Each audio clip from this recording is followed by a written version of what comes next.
Hey Dr. Hayes, it's Cassandra. I decided to read The Problem of Pain by C.S. Lewis. It was a really good book. It was a really good read.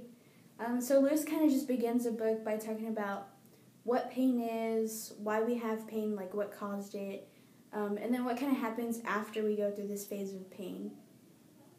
And so he begins by talking about the fall and how humanity was just not content with what the Lord had given them.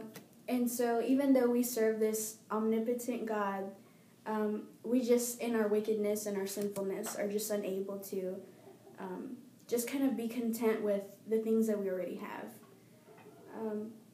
So one main point that C.S. Lewis kind of emphasized is that pain leads to the act of surrender.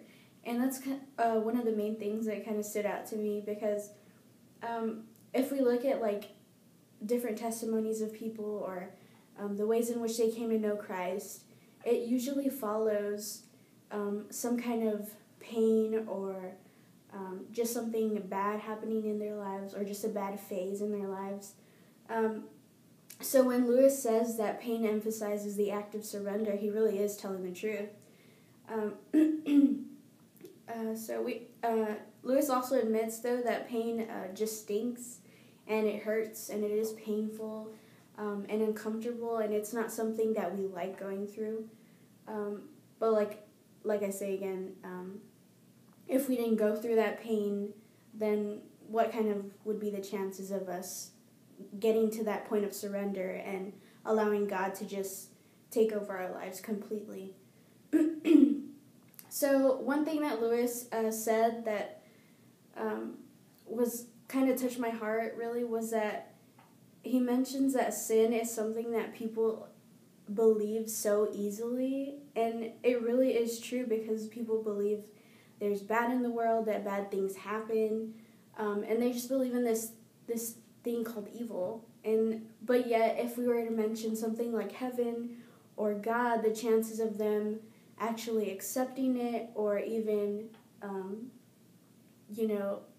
believing it themselves are very unlikely. Especially after that phase of pain they go through, they're very likely to just deny God or just kind of not want to hear it because they're hurt. And so the two main things that I kind of just really learned from this book is that just the way I approach people that are going through pain, it's just a different way to approach them now. And so rather than focusing on the pain they're going through or just the bad things that are happening, I should focus more on, talking to them how pain leads to that thing that we call surrender, and how surrender in general is just something that is good, and afterwards we have this thing called peace. And so pain leads to peace is just kind of one thing that I really want to emphasize when I now talk to people that may be going through this process of pain or something. And then just lastly, I learned that just because we're here doesn't mean that creation revolves around us. And so a lot of the times we're just really selfish and tend to think that it's all about us and that the pain we're going through, no one understands what we're going through. And so, again, this book was just a really good read. I highly recommend it, and thank you.